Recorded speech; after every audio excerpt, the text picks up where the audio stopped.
Ya ora usah dikeploki aku isin e. Isine ngopo wong dikeplok iki justru mereka itu apa antusias karo kowe iki berapresiasi sama Ya lek keploki meng 1 2 ora kabeh kok. Engko nek kabeh kowe mabur.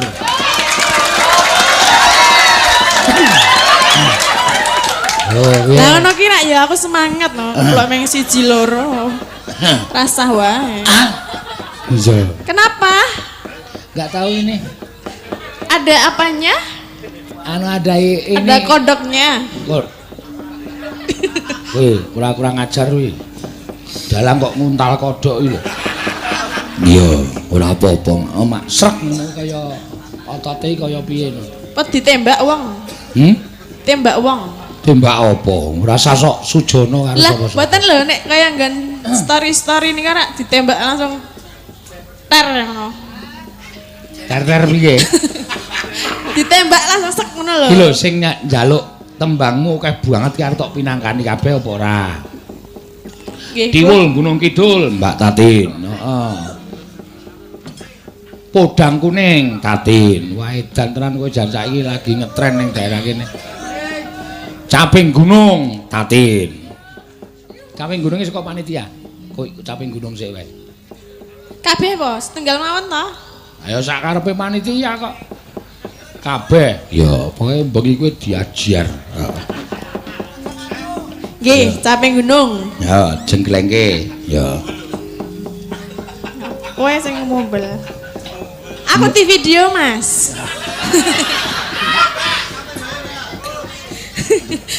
Video saka ngisor ya ora ketok. Kayak Mbak Niken mau lho di video karo iki aku pengen. Heeh, rasa. Wis rasa kowe iki ngopo di video barang. Kresna gundulmu ki. Ya. Nggih, niki Caping Gunung nggih. Heeh, jengklengke. Ya. Saben bengi, monggo. Saben bengi Nyawang.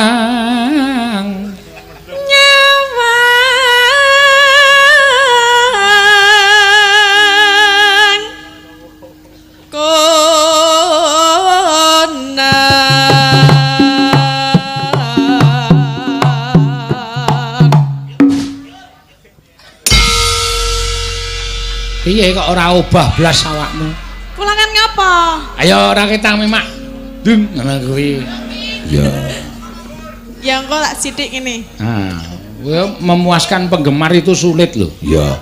Penggemarmu ning kene akeh ban mau ning nduro transit lagi uyon-uyon aku rampung dandan mengke Mbak Tatin di nganu Pak ngono. Mbak Tatin apa? Kowe nek dijak omong ora krungu kae lho. Kan mesti ngono kae. Heeh. Yen memajang Yen memajang mbok sontek tin kok titik-titik guyu titik-titik guyu. Engko nek gejala pekok. Lah piye to? Aku guyu rento, mrebut rento. Ayo arep nyuwara kok. Ngono lho. Karang krungu swara apa ngono lho mau dadi guyu. Wah, gayamu kaya krungu-krungu wae. Ya krungu, aku ya krungu kok. Sapa ora? Oh iki ayu ning budhek kok. Ya ora, sing ngomong sapa nek aku budhek. Ya wis yo teruske. Lah iya ayo teruske. Kan Piye? ora piye-piye. Mangkaro Janur. Janur kuning.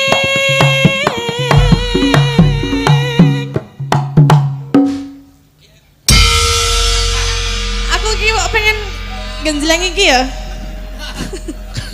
Iki ora ngurmati ro dalange wis di pengendange wis di ndet entuk ndet ngono mbok yo. Ngene. Oh iya. Kok piye awake kok? Ya. Awakmu gajih tok kaya ngono. Obah ya ora gelem, olahraga ya ora gelem. Ora ngerti penyakit sing bakal menyerang nek awake semono kuwi. Gajih itu menekan jantung, akhirnya kamu pernapasannya pendek, jantung kerep jarem. Ya, terkena penyakit. Ngono ya. Terus biar enggak kokean gajih gimana? Gerak. Lho, sesuk iya. bali iki saka ngisor bar salin mlayu munggah. Heeh. Dadi mlebu mobil wis kemringet kari turu. Kuwi pembakaran kalori. Nek takon wong dokter ngono kuwi. Iya. Nggih sesuk tak lari-lari. Oh, kan sing saiki wae. Saiki wae. Ya lari-lari nganggo jarik ngono ki ra apik. Heeh. Ya enggak bisa ini, enggak bisa Kayak begadang. terus ki. Heh? Ah, tenan to. Napa? Wis ayo gek teruske kok, ngono. Napa nggih ketek? Oh, wong kok sing ning jaba kowe krungu kok. Kowe kuwi sing pancen wis. Yo, bajute. Oh. Hah? Aku kira ngopo-ngopo ming ha, ngono kok, Oh tak kira ngejak omong. Ora. Kambang wae. Wat, ah? Napa, Pak? Weton. Lah nggih weton. Lah ya kok ngono. Lah arepmu malah kono ya. Kok ngono dionekke budhek kok ora gelem. Wong kene wis nganggo sound system buantre ra jaman-jaman. Lagi ora Wedok kaya cakil lah ngrano. Cakile semene gapite sepiro? Ya tak gapiti apa piye? Apa ndek gapit? Duwe. Cakil wayang golek gundelmu.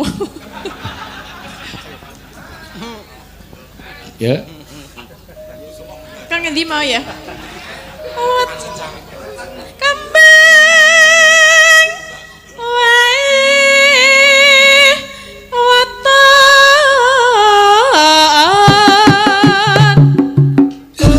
Nah, ora ketang sithik obah. Iya.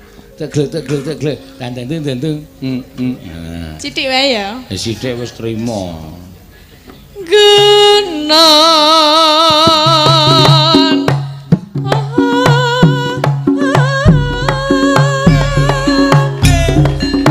Ayo.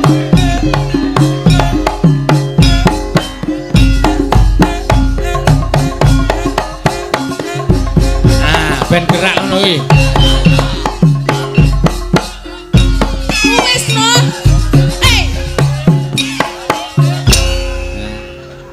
Konjuk terus.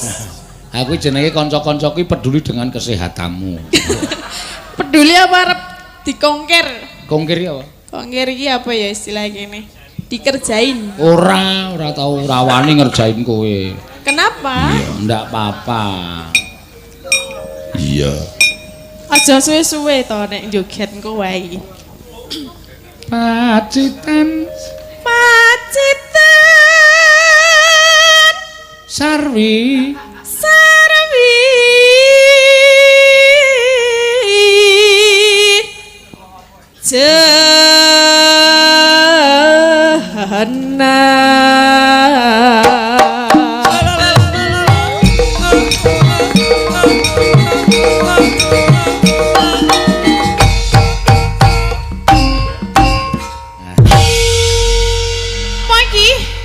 ayo kari dhewe ni nang jleng. Kok seru banget ya?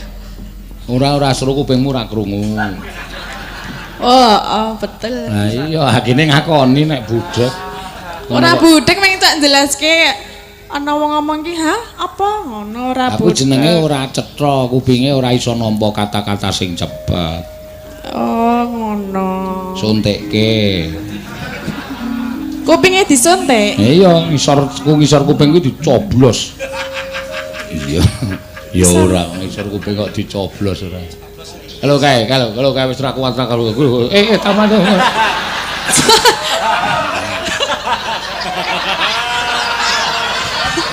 Piye dundange ambulan po? Nganti tele pisan. Asinden iki kudune iki ngene iki kok nganti.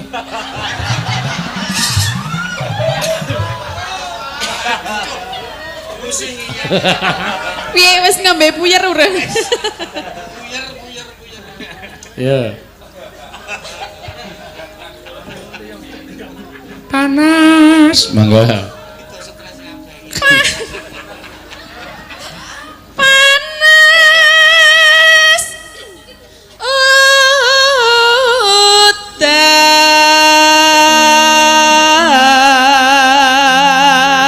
Ayo nguji kecerdasanmu, Tin. Parian kagem dusun kerajaan kene. Yo. Kerajaan. Gebukan. Heeh. Brigas diaturke. Kerajaan apa bergas apa? Pundi? Pundi, Pak? Heeh. Hah? Ndi jal ra ono tulisane kok. Ade calon dabu iki. Piye? Endi tulisane? Ayo apa? Kae iki ra ono tulisan apa. Endi? Oh, gebukan. Gebukan? Heeh. Yo. Gebukan ya sak kowe kuwi nggubuk tonjo. Ana jaran. Ana jaran Ireng rupane. ireng rupane. Terus Mugi warga gebukan. heeh. Lancar rezekine. Top ta. Wo. Buanter banget mak twit ngono nganti ilate nganti ucul lho kuwi. Nek piye ra ndelat? Ayo. Saking serone. Heeh, ya. Panas udan. Panas udan. Udan panas aling-aling. Caping. Caping gunung.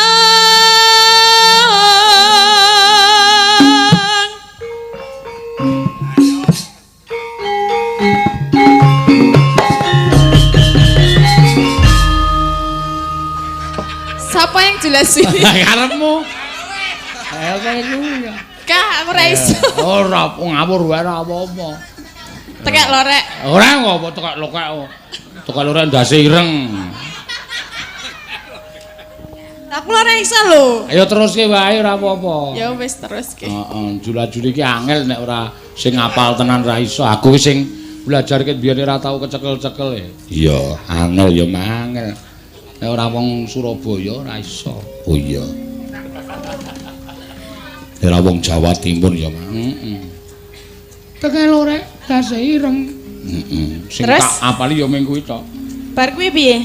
Arep wis tuwek, isih iso ngarit. Kok ora cocok? Ya ben. Lah. Lo menggok jare.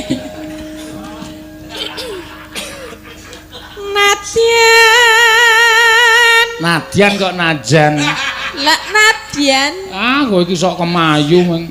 Nyindane dae kaya penyanyi dangdut wae. Najan. Mbok Nadian ngono. Lah, aku muni Nadian lho. Oke semua, ngono ra. Penyanyi Rosindan ki beda nek penyanyi ki entuk kemayu nek oke semua netizen ngono. Ora apa-apa nek Jawa ya Jawa wae. Awas, ambruk.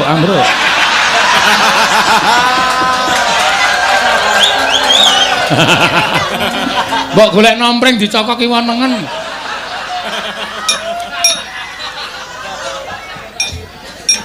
Nadian waduh. Ayo bengi nyambut gawe, awan nyambut gawe. Bengi ora iso ngaso. Iya. Mula nek wis awan ki aja bengi, dadine iso ngaso. Awong dawuhe panitia ngono kok. Nggih maksudnya sing dijatah nyinden lho. Sing jatah nyinden. Oh, sindene dobel no. Heeh. Awan ana dhewe, bengi ana dhewe no. Atene sekor. Ya ora apa-apa dalang kondang laris ramom kok meng golek sinden double ora iso. Kowe iki cereweti ngopo? Loh, ini usulan loh biar enggak oleng enggak. Usulan tapi usulanmu itu enggak masuk akal. Ya. Oh, sinden kok akeh-akeh ora. Sinden awan dhewe, bengi dhewe terus sing sinden sing awan nek bengi nganggur. Terus kon ngapa? Ya bobok. Lah daripada bobok di sini, Lebih baik bobok di sini daripada di mana-mana. ya jangan diaru-aru. Aru-aru ya. Dirurui loh maksudnya. Ya aku iki meng weruh, nek ora weruh ora ngrurui aku. Lah weruh e. Aku yuk dimatke terus Beda ya. Aku saling ndelokke kowe kan mripatku tetep. Oh, mripatku. Yo. Awas lho yuk. Dicekeli. Iki lho ndas. Oh ngawur. Cekeli kok tiba pecah malah. Lah piye? Piye? Ora piye-piye gak teruske. Apa sing pecah? Sirahe. Duduk yo. Yo. Nat. Natian. Guyu terus dadi gerok. Wadan Sarta sarata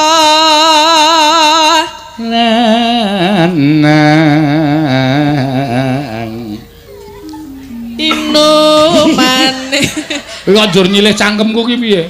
Ya ora apa-apa. Aku ki meh nuturi cengkok kok njur diteruske ora. Ngirit-ngirit. Ngirit-ngirit Rek piye? limbukan rentuk suwe-suwe. Ben cepet rampung ya wis langsung ngono wae. Ya nek cepet rampung ya inumane banyu bening. Kecaman berduang dadung jleng wis rampung. Ora ditagih sing nanggap. Inumane banyu Bersih.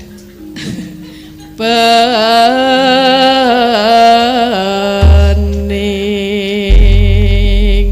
Ya.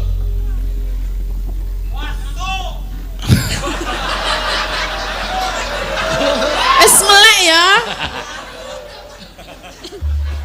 Dak jaman. Dek jaman berjuang jarang kelingan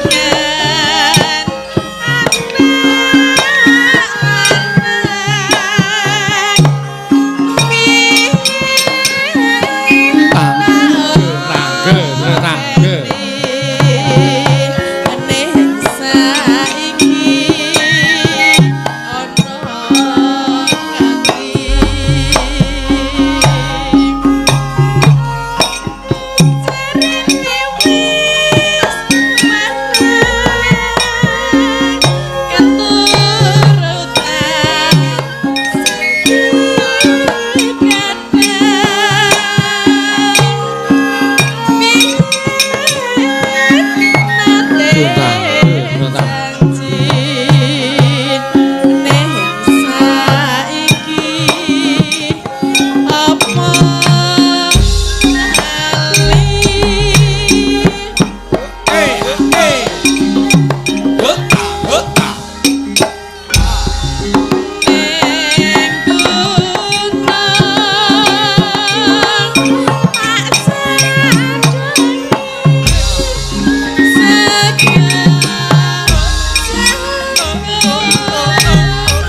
Ngono kuwi lho karepku dadine ora iman-iman ro awake. Nggih. Ya ora ketang joget mengko ya cah TK ipit. Awak dhewe nembung tiba keri, sing keri tiba keri, sing dhisik tiba dhisik kuwi pernatan negara Ngamarta. Ora iso nek carane ngono kuwi. Kowe aja ngowahi pernatan. Kene tak rembuke. Weh, wong bodho kowe mundur. Gong ora gawe masalah. Masalah piye? Iki ki arep ngrembug kok masalah. Ke belakang. Iya. Ora tak urus ora. Nuwun sewu sinuwun. Oh iya kleru sinuwun. Iya piye Bagong? Nuwun sewu, kula ganti Petro. Merga Petro mboten iso ngrembug perkara napa sing mangendikake. Iya Bagong. Nggih. Kula nuwun sewu lho menawi wonten cewek teng ngatur duna dungkaping tanduk kiranging tata krami kula nyuwun pangapunten.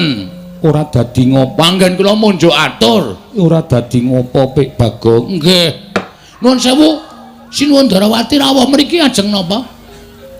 Nyuwun ngampil pusaka Jamus Kelima Sada. Dingge napa? Dinggo tumbal wadaling praja ing Darawati. Kosek tekan semanten mawon kula tak matur. Iya Bagong. Pusaka Jamus Kelima Sada niku kagungane sapa? Kagunganing para Pandhawa. Dudu, salah. Kok salah piye? Sing duweni pustaka Jamus Kelima Sada menika para Pandhawa lan para kawula negara Ngamarta. Apa? Apa to? Kuwalik ya, kuwalik. Apa to sebabe kadar baeng para kawula amargi kawula niku ya uripe gumantung karo pustaka Jamus Kelima Sada. Pandhawa ya sugenge dumantung karo pustaka Jamus Kelima Sada. Ha ning saniki nun sewu, rembuke enten riki niki perlu dipetong, perlu diglejah. Ngono iki lho terus nek matur ki sero. Iya. Mbah bener mbah luput sero. Iya Gong. Heeh. Ha, kula ajeng nyuwun prisa. Piye? Piye Bagong? Kok sik lagi mikir?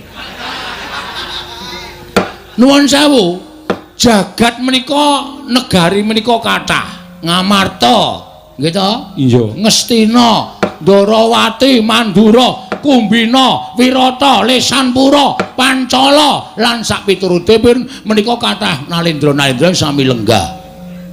Iya Bagong. Nggih. Terus sing disebut pagebluk menika panjenengan ngertos mboten? Pagebluk kuwi welaking Jawata. Ha nggih.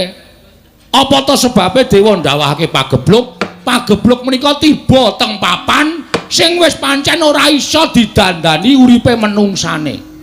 Menungsane wegah napa warah nampik pitutur becik kon ngibadah ora gelem tumindake sarwa maksiat. Monggo dielekke bola-bali ora gugu niku Gusti mesti paring pagebluk dateng papan niku supaya uripe menungsa do eling karo sing gawe urip. Dadi nek pagebluk niku tiba teng papan sing apik, sing menungsane apik, kawulane becik niku mustahil. Iya Bagong. Nggih. Sakniki kula tak takon, niki alon-alon le Rembug men do cetha. Iya.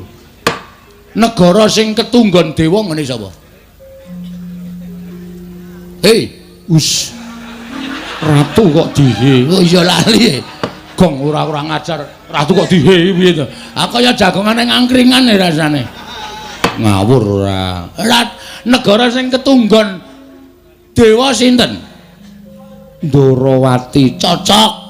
Sapa ta sing ora tepung karo Prabu Sri Bathara Kresna? Prabu Sri Bathara Kresna menika nalendra titis Sang Hyang Bathara Wisnu. Sapa ta Wisnu? Wisnu menika dewa tukang nentremke jagat. Tukang andum kabagyan menika Bathara Wisnu. Lah saniki pertanyaan. Pertanyaannya, negara sing ketunggon dewa kok ketaman pegebluk menika nuwun sewu. Apakah mungkin? Napa iso kelakon? Torta nuwun sewu, pustaka Jamus Kelima Sada ajeng dibeta teng negara Darawati, tembunge dinggo tumbal. Nggo tumbal niku dinapake, niku dipendhem kaya ndas kebon nika. Nek pustaka Jamus Kelima Sada niku dinggo tumbal teng negara Darawati, ateges pustaka Jamus ora bali meneh teng negara Ngamarta. panjenengan kelangan pusaka wong sing ora seneng karo para Pandhawa ajeng gawe cintrakaning para Pandhawa angel mijet wae ngranti suwe banyu sinaring nggih mboten iya Bagong nah mula kudu dipikir tekan semonten ampun grusah-grusu lah sing kedua iya isih ana tesih niku nek gelem ngomong ampun tekanku setengah loro ning kula cupliki sithik-sithik mawon. Saniki nuwun sewu, jaman sakniki niku ana tetembungan gedung jero iso dijajaki atine menungsa sapa sing ngerti. Sing jeneng runtang-runtung saben dina wis kaya sedulurke tegel nyuduk saka mburi. Sing jeneng tangga, sing jeneng sedulur we tegel nyengsarake sedulur ming perkara gayuh supaya iso kasembatan penggayuhe. Iya Bagong. Nuwun sewu. Tur saniki akeh wong ngapus-apus. Sampeyan nek sobo teng kawula cilik akeh wong pasar sing kapusan didemek we lali Purwadaksina. Jaluk duwite, jaluk penganggone. Penyawange sing digendam niku kaya dijaluk sedulure, kaya dijaluk kancane. Lah nuwun sewu, sakniki nuwun sewu. Ya nuwun sewu lho niki. Iya. Ya nek iki kresna tenan. Nek udu, ayo. Mangga pustaka Jamus Klimasada wis kebaca diparingke kalih niki, jebul niki mungsuh sing kepengin gawe cintrakaning para Pandhawa. Napa jeneng mboten Pandhawa niku mlebu ngibarate kaya dene sulung mlebu geni, iwak kecemplung ing wuwu ora bakal iso urip ning mangkat mesti bakal tekaning pati. Ngoten. Dadi nalendrane ampun sembrono. Dadi ratune kudu nganggo peninggal lahir lan peninggal batin supaya aja gampang diblithuk panjalmaning mungsuh sing nyamudana kaya dene kanca, kaya dene sedulur, kaya dene pepunden. Mula kudu ngati-ati. Sampeyan curiga kali kula ya kena. Bagong ngomong kaya ngono ki gek Bagong duwe niat ala karo Puntadewa. Kenging mawon ning sing dadi nyatane boleh dibuktikan. Kula niku asli napa mboten niku boleh dibuktikan. Iya Bagong. Nggih, mula kudu ngati-ati. Ning kula ya ora arep menging sampeyan melarang wong isih murah kok larang. Wah iya lali aku ki omong tak campur-campur soalnya ya urip nang Jakarta 2 dina dadine ya 2 dina ya apa ora. Wonten kula mboten ajeng menging panjenengan maringaken pustaka Jamus Klimasada kalian Prabu Kresna mboten. Monggo niku Purbawasa wonten asta panjenengan. Ning nek kleru le maringke nuwun sewu ana tetembungan kriwikan dadi grojokan geguyon dadi tangisan ngembet dhateng kawilujenganipun para Pandhawa. Ning nek diparingke karo Semar kula ya ora apa-apa matur sembah nuwun. Ming hitungane meten. Nek diparingke Sinuwun Darawati pustaka pisah karo para Pandhawa tegese Pandhawa kelangan pusaka. Pandhawa kelangan kekuatan. Ning nek Semar paring dawuh Petruk Bagong Pandhawa kon rawuh mrene bareng karo pustaka Jamus Klimasada. Tegese Pandhawa ora pisah karo pustaka Jamus Klimasada. Monggo pun saniki sing apik sing pundi kudu sampeyan iso nemtokke. Nek sampeyan luput gane nemtokke, wah wis tegese sampeyan ratu sing kurang mat nggone ngempake permana jati sinuwun.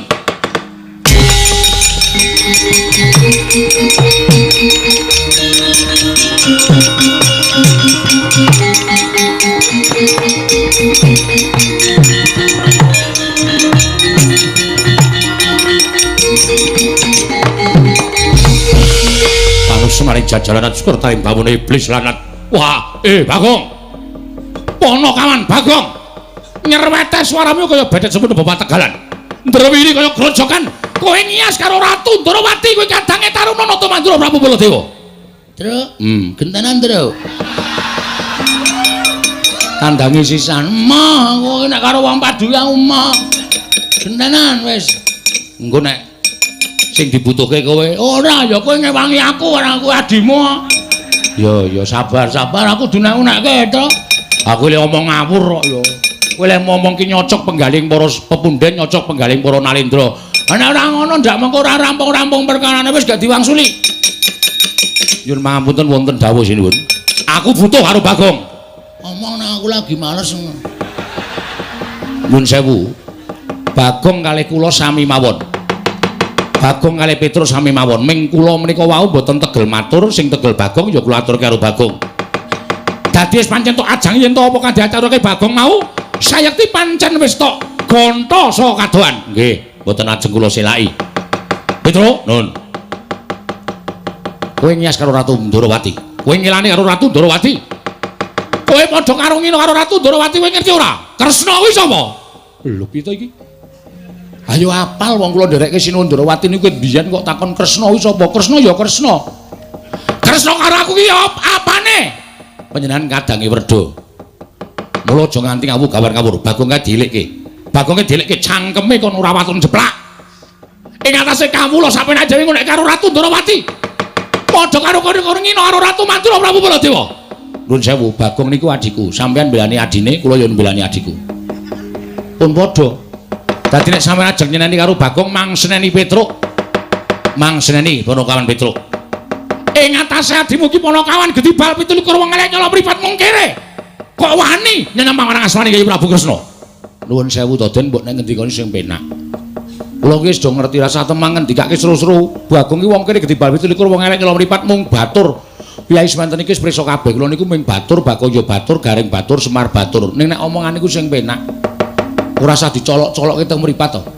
Mengko nek sampean muni kaya ngoten niku nek nganti kula wani pripun? Lho, kowe wani karo Baladewa. Nuwun sewu. Sing jeneng cacing menika dipidak menungso ngolet niku ora ngrasake lara, ning butuh males karo sing midak. Mula nek nganti Petruk niku duwe perasaan mang cocok terus rasane Petruk. Nek nganti kula nesu nuwun pangapunten. Bagus, bagus yen pancen arep nesu nesu. Malah kuwi sing tak ajab. Yen pancen arep nesu-nesu, gawes ngadeg jejeg karo Baladewa. Truk. Ayo. Wis ditantang kaya ana meneng wae, payah wae. Ngadeg, Truk. Ya.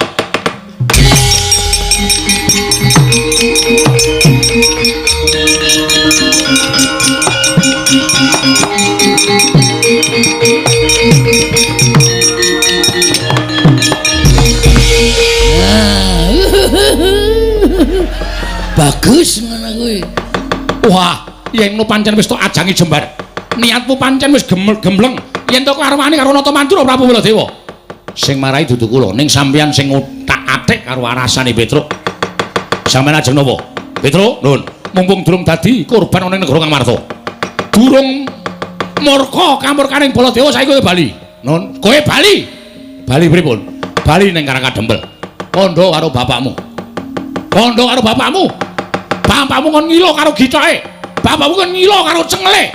Ing atase derajate Ponokawan meng Semar kere. Wong ora duwe karep bangun kayangan. Kok arep bangun kayangan ki sing digo ragat apa? Bapakmu niki gablek apa? Oh iki dadi masalah lho, Mas. Iki dadi masalah lho nek omonganmu kaya ngono iki dadi masalah. Ya, Kong? Heeh. Semangkean kowe. Bapakku dunek-uneke, Truk. Wani, Truk. Ha iya. Bapakku metu ngomahe jekoki kirik-kirike tak beleh kok. Bagong ora tak kirimke kowe lho, Truk. Wah, masem iki. Dosa kok ngejak-jak kancane ora. Nek sampean ngunek-unekke bapak kula ora trima. Nek sampean ngunekke kula Petruk wong Gedibal, Petruk wong kere, Petruk niku wong randuwe, monggo tak akoni. Tur dasare niku nyata. Nek sampean ngunek-unekke bapak niki wis nanting karo atine Petruk, kula kudu wani karo Prabu Baladewa. Bener bapak niku wong sekeng, bener bapak niku wong randuwene, rasa mang biya warake teng endi-endi ngenten iki. Rasa bengak-bengok nek bapak Semar niku kere, rasa bengak-bengok bapak Semar niku wong ora duwe. Kabeh wis do prisa bapak Semar niku Ponokawan. Ning nuwun sewu, derajatmu karo derajate bapak iki dhuwur bapak bol. Lho. Bol piye? Ah jenengmu sapa? Dundang bol kok ora gelem. Baladewa ku nek ngundang bol ngono. Heeh, abing. Wis. Jijiki kok ora. Kowe marahi kok rumane. Dhuwur bapak derajate tak kandhani. Bapak niku nek gelem urip teng kayangan, bapak niku dewa, nika Sang Hyang Bathara Ismaya. Lho. Kae iki Bathara Ismaya, kae kakangne Bathara Guru. Drungokke, ora ketap-ketip. Kae kakangne Bathara Guru. Aku nek dolan nang kayangan ki nek nyeluk Bathara Guru, Om ya, Truk. Heeh. Rumangsane padake. Berarti nek nyeluk Betari Durga, Lek. Lek jengkolmu ora. Ming bapak niku gandrung karo katentreman, gandrung karo karahayun, gandrung karo karukunan wekasan bapak purun mudhun wonten ing jagat. Terus saniki nek kula gelem malik lelakon sampean, kowe kok ngunekke bapak-bapak ki wong saking, bapak ki wong gedhi bal 17 wong elek nyolok mripat. Nuwun sewu. Saiki kowe iki sapa to? Hah? Kowe iki sapa, Mas? Mbok aja kumalungkung aja songaran. Aja dupe sampean niku nganggo mekutha, aja dupe sampean niku nganggo seragam sing apik, aja dupe sampean niku nganggo bintang ning pundak. Ning jane derajatmu karo derajat kula niku teng ngarepe sing gawe urip niku padha menungsane. Gayeng iki. Terus, Truk, mumpung kono ora iso omong, terus lho. Jejeli terus, Truk. Lah kok sampean kok nek karo bapak kaya ngono kuwi. Nek bapak gelem dadi wong mukti niku, bapak niku dadi dewa. Tur sampean kok kaya ngono to sifate, Den? Kok sampean kok dadi kaya ngono sifate? Kula ora nyangka lho Prabu Baladewa kok mentolo ngunekke bapak gedhi bal, kere, ponokawan, batur. Gusti nyuwun pangapura paringono sadar piyai siji iki. Sampeyan prisa mboten dek nyalon dadi ratu mbiyen sampeyan sobo tenggene bapak kon dadi tim sukses. Krasa mboten? Krasa ora sampeyan? Semar, aku tulung ngono. Nek aku dadi ratu Mandura kene sok tak aspal, kene sok tak nehi pos rondo. Saiki ndi nyatane? Heh? Wangsulan. Aduh, keseron, Gong. Cangkeme gedhe keseron ora. Tak polke volumene iki. Wen mangkel aku. Nek dadi Nalendra ki sing dadi pengayom, nek dadi Nalendra iku dadi sing ngayomi, sing mangku karo para kawula aja adigang adiguna. Sampeyan ora awet li dadi ratu nek carane kaya ngoten niku. Sampeyan ora awet li dadi Nalendra carane kaya ngoten niku. Kudu tresna asih marang kawulane. Mergo sampeyan dadi ratu niku kewajiban paring kabagyan dhateng para kawula, mboten kawula menika mang dadekke pancatan sirahe nggo lenggah teng kursi niku mboten. Ning mang junjung derajate para kawula. Nek sampeyan kepengin diajeni rumangsa dadi ratu niku apa werdine Sang Prabu kula tak takon. Dar wae. Terus ora iso omongan to Sandra. Ketap-ketip gleleng padake Petro S2 ya, Tru. Heeh. Beton untumu. Lho, untumu ngendi? Universitas Tugu Muda ora untumu. Heeh. Sak penakmu dhewe ra. Dadi pengayom sing apik. Apa werdine Sang Prabu? Sang Prabu niku nek basa Kawi tegese pelayan, tegese niku nglayani masyarakat. Ora sampean duwe derajat, duwe pangkat terus karo sapa-sapa. Sia-sia sing sumeh, sing senyum. Lho, sumeh niku kebak barokah. Sampean sapa-sapa? Sale. Aja dene. Sing ora ono disangar-sangarke men kabeh wedi, nek wedi terus dindak sirahe sak penake dhewe. Ora apik carane kaya ngono. Wah, iblis lanat. Malah ngino karo Nata Matura Prabu Baladewa. Petro. Nun. Tak gawe sayembara. Sayembara napa? Sapa sing cilik gedene iso ngungkul kadhetane Baladewa? Menang bayang pustaka Jamus miang Jimat Lima Soto. Pripun niku? Kecepeten kula radong. Ora paham kowe ngerti apa? Lho. Soe ngombe terus nggonamu cilik ngono aku gedhe. Ngawur. Nggonamu cilik ngono aku gedhe ra. Sapa sing cilik gedene iso kadhetane Baladewa? Menang bayang pustaka Jamus Lima Soto. Nuwun sewu kula mboten marahi. Ning nek Petruk ditantang kula karo sapa-sapa ora wedi waton pathokan kula bener. Metu japa? Ayo metu japa kula tantangi. Wah, aku karepe dhewe karo.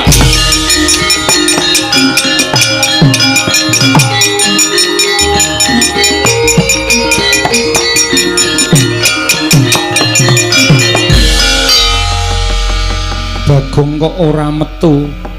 Metu kok dipaksa.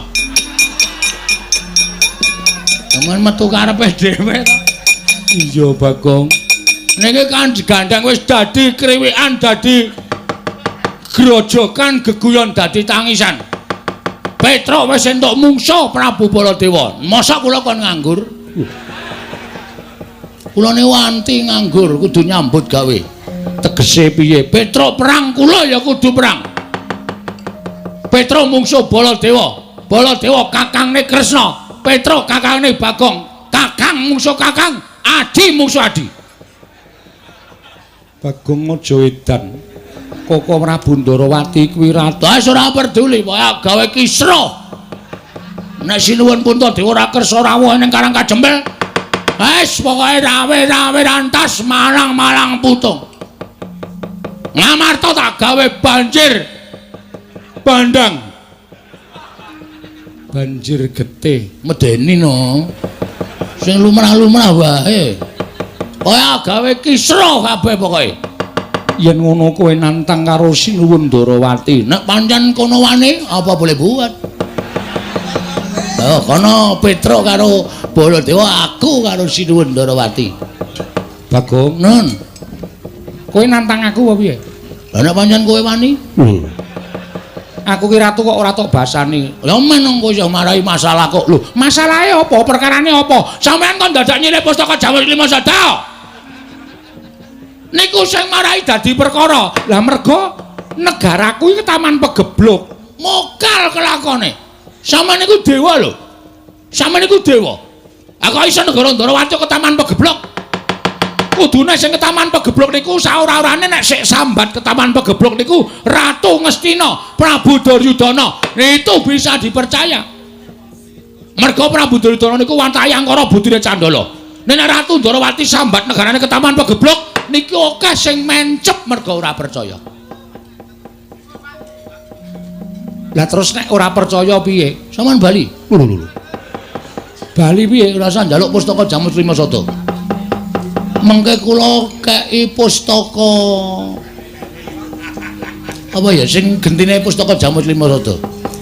Ora sembrono, aku tetep bakal njaluk. Nek ngono iki kriwekan dadi grojogan. Tegese piye? Tegese Petra musuh Baladewa, Bagong musuh Kresna. Kowe lah dalah. Wani tenan karo aku. Iki meng nggethokan lho. Manjur-jur mendelik mah.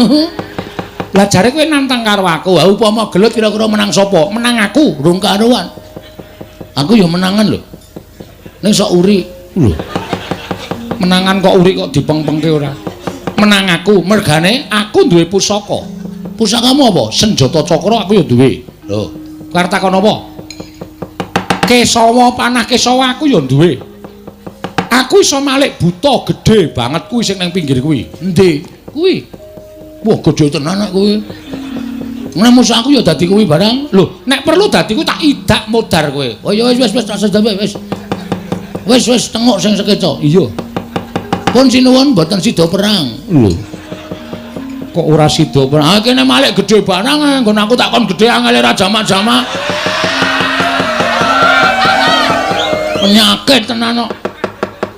Dikapak-kapake ya. Enggak bisa. Asem kok. Ya wis diterima apa anane. Ya sodrei wae. Nggo ngapa? Nggo ngubengke ngono. Aneh-aneh ora. Pun ngoten mawon sinuwun kula nyuwun pamit nggih. Iya Bagong, kula tak nututi Petra mangke ndak. Ora rampung-rampung kahanane. Iya Panakawan sing ati-atino nggih nyuwun pamit. Iya. Sinuwun Ndarawati dipun sekecaken kula nyuwun pamit. Iya Bagong. Sampeyan mboten sampe melu-melu nika perkarane wong loro, aku ya ora arep melu-melu. Iya, aku ora arep melu-melu. Kok Prabu ki rak getapan ngono kae. Nggih. Sekecake lenggah nggih. Iya. Pokoke manut Sinuwun Puntadewa, paringke sapa? Nek paringke sampeyan kula legawa, paringke kula sampeyan legawa. Pun ngoten mawon rampung. Lah iya. Ya mergo kok Prabu ki gampang duka. Heeh. Pun Den? Yo, sing ati-ati. Matur sembah nuwun. Kula medal Jawi. Yo. Ndara Janawa nyuwun pamit. Iya, Bagong sing ati-ati. Ndara Kula Sedewa kula nyuwun pamit. Iya, Bagong sing ati-ati. Iya, Bagong sing ati-ati. Yem aku njaluk pamit. Nggih. Ngatos-atos. Mergo nek Petra niku nek wis kebacut nesu padha karo Prabu Baladewa. Prabu Baladewa getapan, Petra ya nesan. Wah, wis ora iso ana sing ngendhake marahi. Iya, Bagong. Pun ngoten mawon nyuwun pamit nggih sinuwun. Iya sing ati-ati aja kaya bocah cilik. Mergi nek mboten kula sing ngelekke Petra, nika ora bakal iso kelakon tentrem kahanane. Iya. Mergo Petra niku arep neson, ning sing diwedani meng iki sapa? Kula. Ora ngono nggih. Pun ngoten mawon sekecake. Iya. Bareng iya. Pun ya sinuwun. Iya sing ati-ati. Pun ya Den? Iya sing ati-ati. Ndara Janaka kula medal nggih. Iya sing ati-ati. Ndara Kula Sedewa kula medal. Iya Bagong saya. Iya Bagong saya. Wis ya Yem. Nggih, atos-atos. Ora ya tau to diresoni Petra? Nate. Nah niku bukti. Sebagai bukti. Nek Petra ini pancen gampang nesu. Iya. Nek ora ngoten jan wis Petro kok angel. Dani kok niku nganu tensine sok 250 tok. Lho.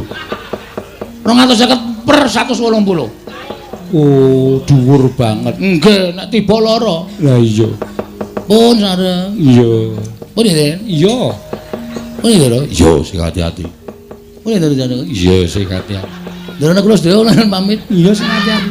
Wis ya, Yem. Nggih, katos-katos. Ya ora usah nesu. Pamit bola bali. Aku ki meng ngomongke Petro kok ora perkara le pamit aku meng nyeritrake Petro. Petro ki wong getapan.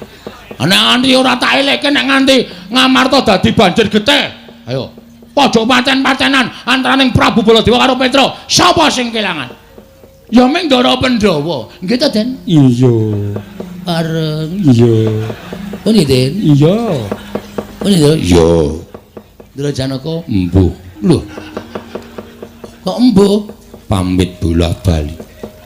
Koko Prabu, ana apa Dimas?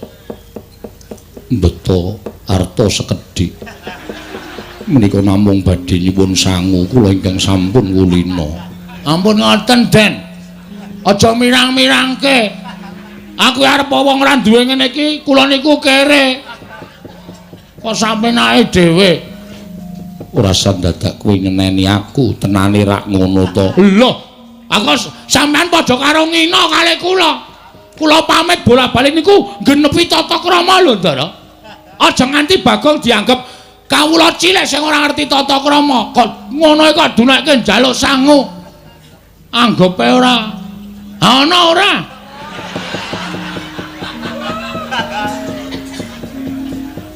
Ampun gumujeng, ampun gumujeng.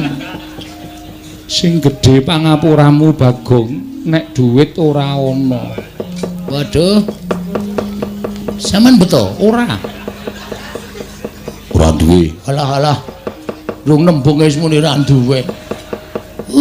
Ndara Janaka, aku ora duwe Bagong sesone ning Karakadempel tak paringi.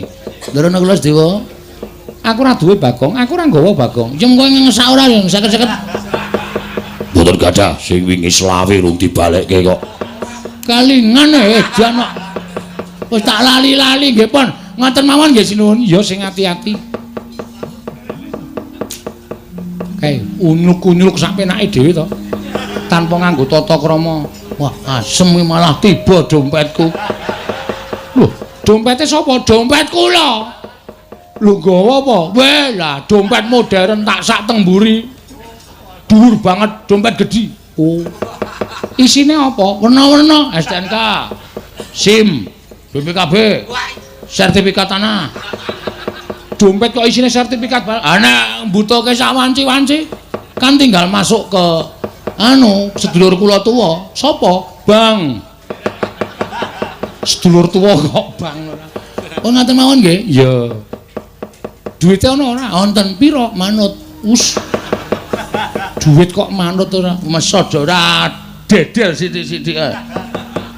Wah, pono kawan padha sak penake dhewe. Yai. Geng dalu, sedaya mawon. Wah, atas-atas nggih. Wah, sedaya sami selamat sedaya nggih. Wah, nggih, matur sembah nuwun. Syukur. Iki sinden po lampor to.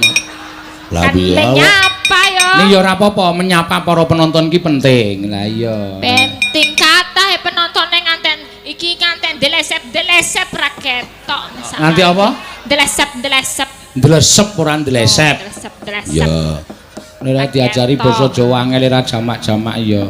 Karanggone ya miring ngene iki dadine ya mari golek nggon sing kepenak ya. Iya, matur panuwun karo Bapak Wakil Bupati. Nggih, matur panuwun Pak Wakil Bupati sampun dipun timbali mriki ampun kapok nggih benjang timbali malih nggih. Kaya tawa wae njukan ora. Ya ora apa-apa. Iki ya Pak Wakil Bupati paring bebungah. Ya. Paring bambungan napa nyuwun. Iki lho pirang-pirang lho artane. Oh, nggih mau nampi kayon langsung ditempelki tangane Pak Seno untuk salam tempel. Plek. Wah, seneng iki mesti dalange batinku. Kowe kok mripatmu melirik iki. Ya ketok amplope ketok kandel dalange langsung nampa lu ngopo-opo wis nampa amplop ceplak. Wah.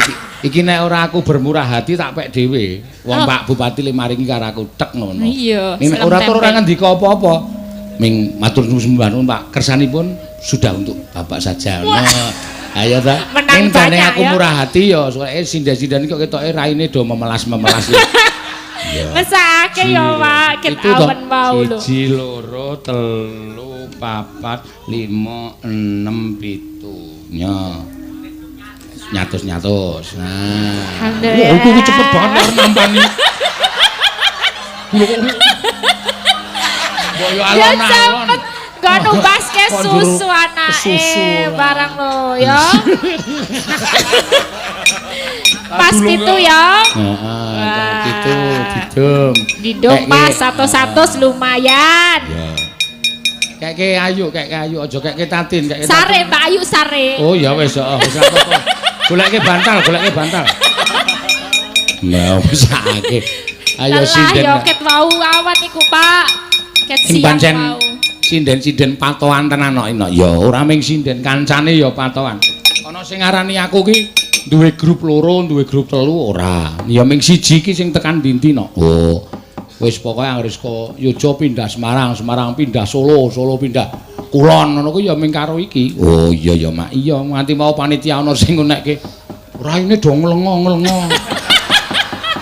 Aku ya meneng wae kajenge Pak, karang ya do adus. Ning sapa panggung ya Mak iya. Wit bodo lho. Ya. Turune ning dalan lho. Tekan saiki mula wis tak nehi ultimatum, kurang pira? Tak hitung iki kurang 90 dina meneh. 90 dina meneh rasakno kowe doan. Iya. Wis disyukuri ora apa-apa. Ya. Disyukuri. Matur sembah nuwun. Semangat sing pentinge. Ya. Ki ana sing nyuwun mau tulisane Napa, Elisa. Wo lah. Lu ngiting asmara kuwi iso dienggo gamelan. Nggo kebot kuwi. Oh, nggo keyboard. Niku wonten kathah niku napa tembang kangen wonten gubuk asmara wonten. Gubuk asmara. Nggih. Kowe ki bos dudu ya gubuk. Sing ngajari sapa kuwi salah kupinge. Jarene muni piye? Ki bos asmara. Tak benake langsung. Lah iki sok ndelok streaming, mergane aku mbiyen sok muni gembus asmara. Ayo bagonge Pak Seno sing salah kuwi. Gembas. Gembus Ayo gubuk kok tekan gembos dawa banget kuwi tekane. Ha iya. Ayo dibawani Mbak Elisa. Nggih, siap. Nyingkar nyingkur.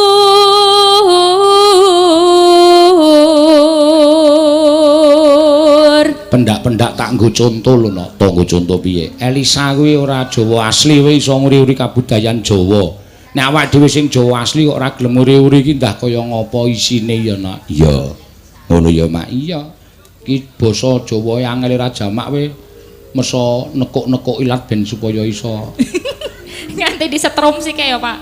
Ben iso muni Jawa. Heeh. Ngono. Tapi yo aku seneng. Soalnya saiki akeh cah enom-enom yo dadi dosen ning saiki ne. Apa? Do laporan karo aku.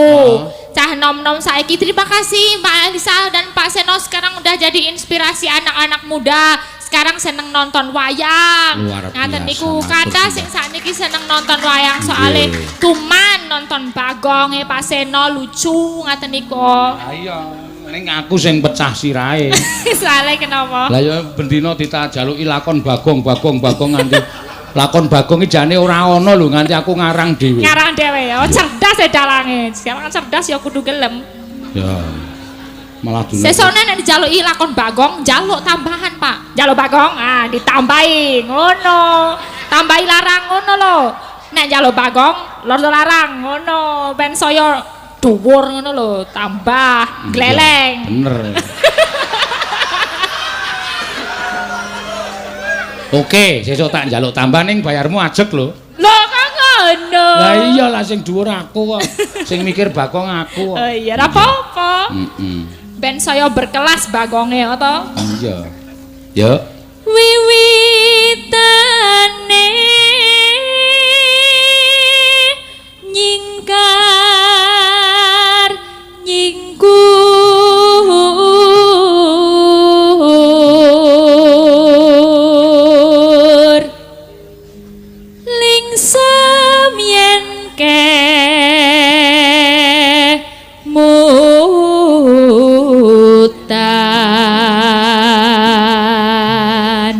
neno lelampahan kang wuri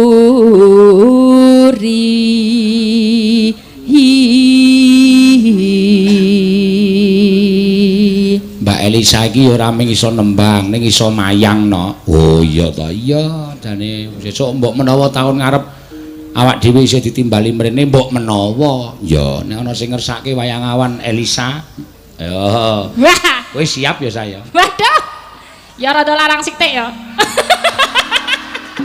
ayo wong apik kowe urung karuan kok wis iya ya masalah arep-arep indasku ya mumet ya Pak dari dalam ki angel sirah aja kasar to iya sirahku ki mumet ya Pak nek dari dalang dari sinden penak kare macabar kuwi mane-mane ngono rada gleleng sithik ya waton ayu ngono beres dadi dalang ya buyar ndase kudu mikir macem-macem sak karepmu sing buyar ndas-ndasmu dhewe kok lah ya aku mengakui gaweane Pak Seno ki abot tenan ngono lho kudu mikir lakon, durung mikir macam-macam, durung tangane kerja, sikile yo kerja. Wah, durung kok isih mikir liyane, durung utang-utange, ya to, Pak. Ayo direwangi ngene iki ya minggu nyaur utang kok ya. Iya, ya terus. Eno. Tresno tulus nadyaning buk as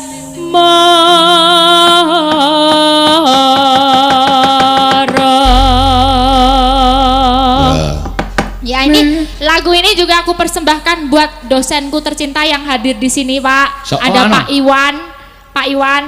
Ini dosen tari jurusan ISI Yogyakarta. Oh, Pak Iwan ono. Oh, ada tapi membaur bersama penonton. Ada di sini beliaunya. Semoga beliau suka ya. Ya. Seneng Pak nek ini ki penontonnya soalnya rareti arep ono kasta, ono pejabat, ono apa semuanya jadi satu. Makanya yang namanya pertunjukan wayang tuh nggak tahu itu. Pertunjukan untuk rakyat. Untuk rakyat. Orang ngerti kuwi golongan apa ya luweh ngono ya Pak. Kaya wingi kae sing munggah wingi Pak. Sing munggah wingi sing mbok onekke suwung wingi kuwi dosen tenan Pak. Jebulene sing Hartanto Gatotkaca Pringgondani Werkudara Jodipati wingi kae. Kae dosen tenan kae. Dosen tenan. Iya. Kae dosen tenan ning Bengkulu tenan kuwi. Ha ning kok kaya wong pekok. Nah, kuwi IQ-ne keduwuren. Kaya wong edan bul dosen tenan kok. Iya ya ora apa-apa. Nyatane dhek ya seneng kok ya. Ya seneng. Iya. Yen liwat aku kelingan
ngene cedetan sajroning ati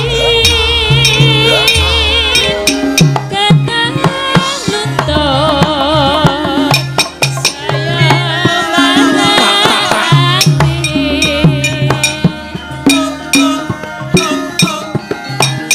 aku gawe dadi garwa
sinden nek asline saka ngalas ya ngene.